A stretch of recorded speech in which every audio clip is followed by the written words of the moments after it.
बारामतीत विद्याप्रतिष्ठानमध्ये अजित पवारांच्या स्मारकाविषयी बैठक पार पडली। या बैठकीमध्ये शरद पवार, प्रतिभा पवार, रोहित पवार, राजेंद्र पवार, श्रीनिवास पवारांची उपस्थिती होती।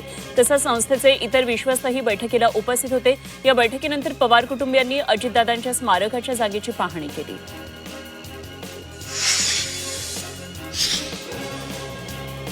पुण्यातल्या जमीन खरेदी व्यवहार प्रकरणामध्ये पार्थ पवार यांना मोठा दिलासा मिळाला। या प्रकरणामध्ये पार्थ पवार यांचं नाव किंवा स्वाक्षरी नाही आणि त्यामुळे पार्थ पवार या प्रकरणामध्ये निर्दोष असल्याचा निष्कर्ष खारगे समितीच्या अहवालात मांडण्यात आल्याची माहिती सूत्रांनी दिली। शिरूर तालुक्यातल्या पाबळमध्ये जलसंपदा मंत्री राधाकृष्ण विखे पाटील यांची बैठक पार पडली। शिरूरच्या पाबळ केंदूर परिसरातल्या 12 गावांचा पाणी प्रश्न येत्या काही दिवसांमध्ये सोडवला जाईल असं आश्वासन यावेळी विखे पाटील यांनी दिलं।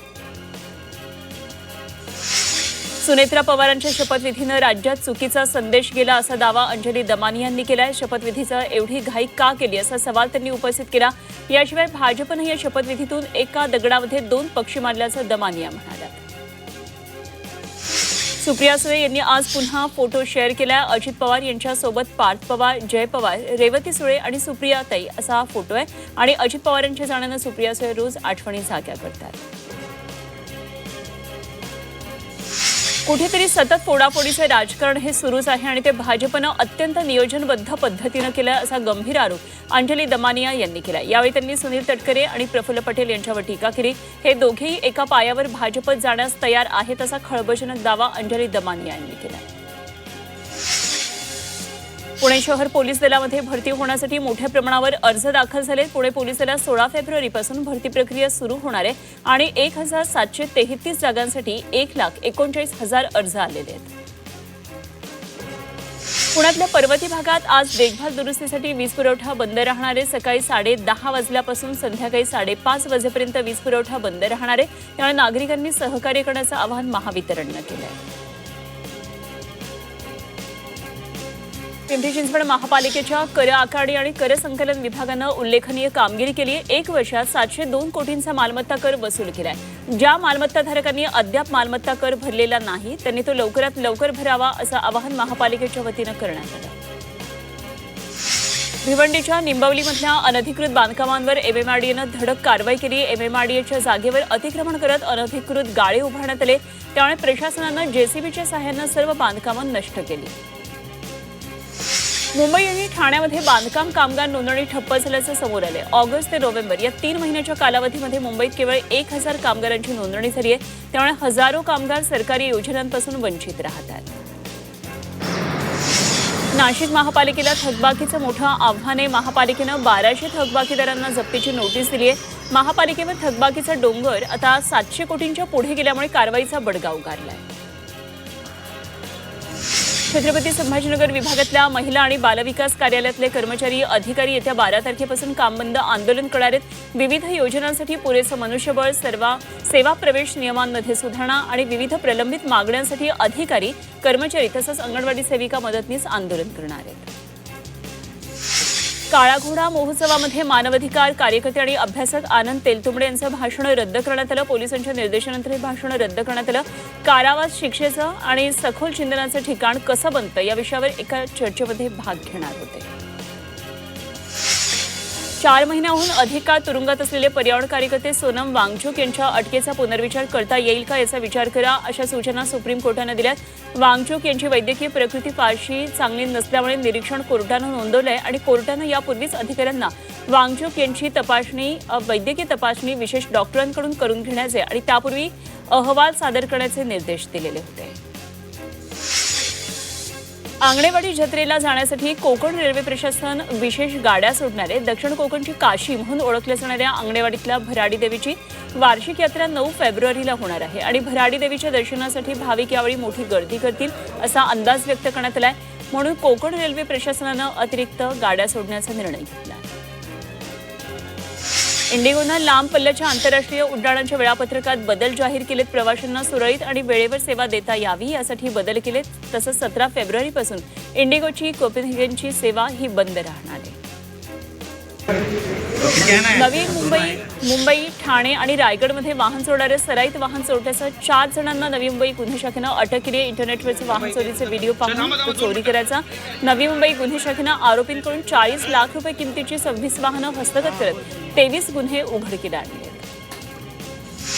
अकोल्यातल्या डॉक्टर पंजाबराव देशमुख कृषी विद्यापीठाचा 40वा दीक्षांत समारंभ पार पडला. या दीक्षांत समारंभाच्या माध्यमातून एकूण 2,936 विद्यार्थ्यांना पदवी प्रदान करण्यात आली. या दीक्षांत समारंभाला राज्यातले 4 कृषी विद्यापीठांचे कुलगुरूंसह अनेक मान्यवर उपस्थित होते. भिवंडी जनगणनेसाठी प्रशिक्षण आयोजित करण्यात आलं होतं. यावेळी अधिकाऱ्यांना घरांची यादी तयार करण्याचं प्रशिक्षण दिलं. यंदा संपूर्ण जनगणना ही डिजिटल स्वरूपामध्ये होणार आहे. यासाठी पोर्टल तयार करण्यात आलं.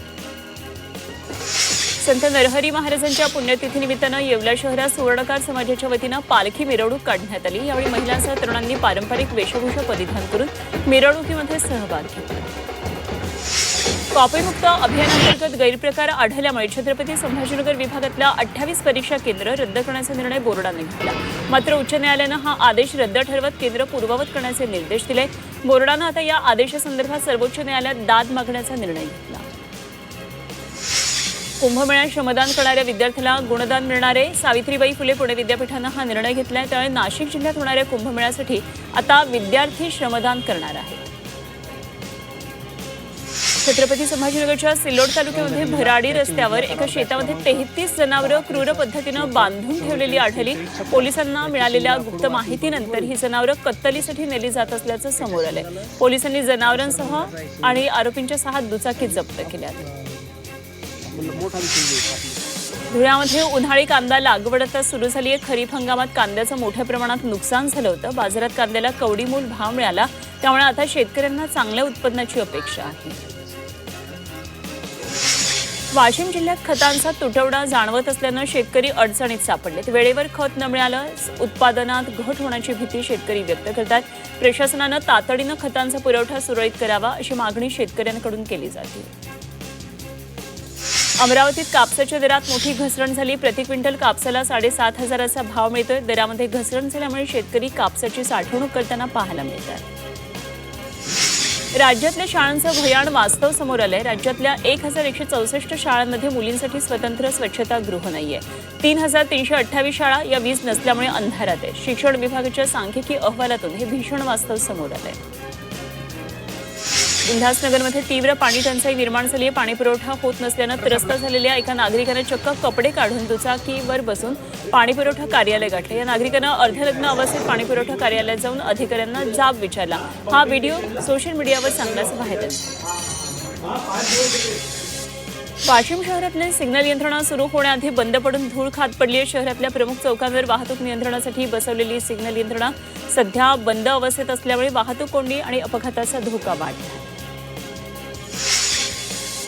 नाशिकमध्ये वीज दरवाढीविरोधात ग्राहक आक्रमक झाले. वीज वितरण कंपनीनं दाखल केलेली पुनर्विचार याचिका तात्काळ फेटाळण्याची मागणी करण्यात आली. वाशिम जिल्ह्यातल्या मानोरा शहरात कचरा आणि अस्वच्छतेचे साम्राज्य पसरले. अनेक दिवसांपासून कचरा न उचलल्यामुळे परिसरात दुर्गंधी निर्माण झाली. त्यामुळे नागरिकांच्या आरोग्याचा प्रश्न गंभीर बनलाय. प्रशासनानं तातडीनं उपाययोजना करून शहरातल्या स्वच्छतेचा प्रश्न मार्गी लावावा अशी मागणी केली. पुण्यामधल्या दीनानाथ मंगेशकर रुग्णालयाला मोठा दिलासा मिळाला आहे. रुग्णालयावरील कारवाईला मुंबई उच्च न्यायालयानं तात्पुरती स्थगिती दिली आहे. गर्भवती तनिषा भिसे मृत्यू प्रकरणात रुग्णालयाच्या विश्वस्तांवर फौजदारी कारवाई केली होती. आता यावर 6 मार्चला पुढची सुनावणी पार पडणार आहे. गोंदियाहून लग्नाची वरात घेऊन निघालेल्या ट्रॅव्हल्सला भरधाव ट्रकनं जोरदार धडक दिली. रामटेक गोंदिया राष्ट्रीय महामार्गावर खापा या ठिकाणी हा अपघात झाला. अपघातात एक महिला गंभीर जखमी झाली आहे. 3 बालकांना किरकोळ दुखापत झाली. जळगावमध्ये शॉपिंग कॉम्प्लेक्सला भीषण आग लागली. आगीत 5 दुकानं जळून खाक झाली. 25 ते 30 लाखांचं यामध्ये नुकसान झालं. अग्निशमन दलानं आगीवर नियंत्रण मिळवलं. मात्र आगीचं कारण अद्याप अस्पष्ट आहे. नाशिकच्या सटाणा तालुक्यात लघु उद्योगांसाठी कर्ज मिळवून देण्याचा आमिष दाखवून महिलांची लाखो रुपयांची फसवणूक करण्यात आली. या प्रकरणामध्ये शुभम प्रकाश देवरे या संशयित आरोपीला पोलिसांनी अटक केली. त्याला सटाणा न्यायालयात हजर केल्यानंतर 14 दिवसांची न्यायालयीन कोठडी सुनावण्यात आली आहे.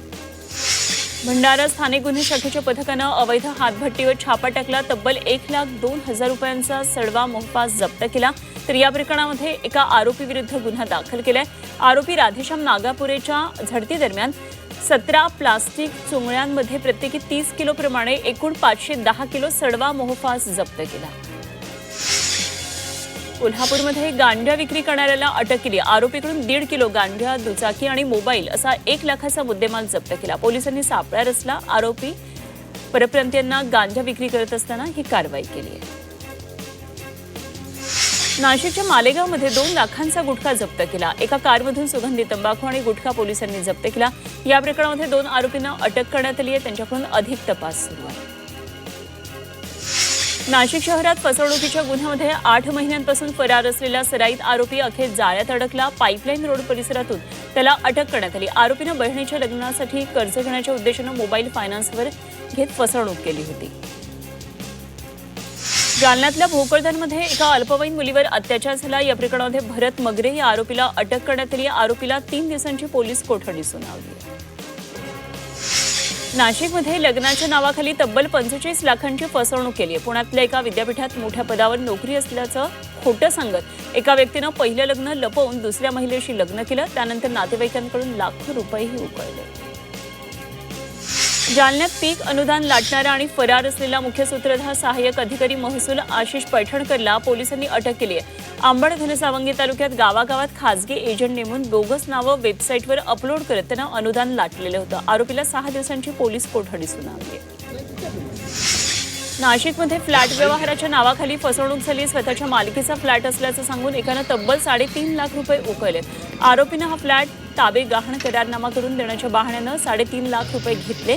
मात्र पैसे घेतल्यानंतर फ्लॅटचा व्यवहारच पूर्ण केला नाही.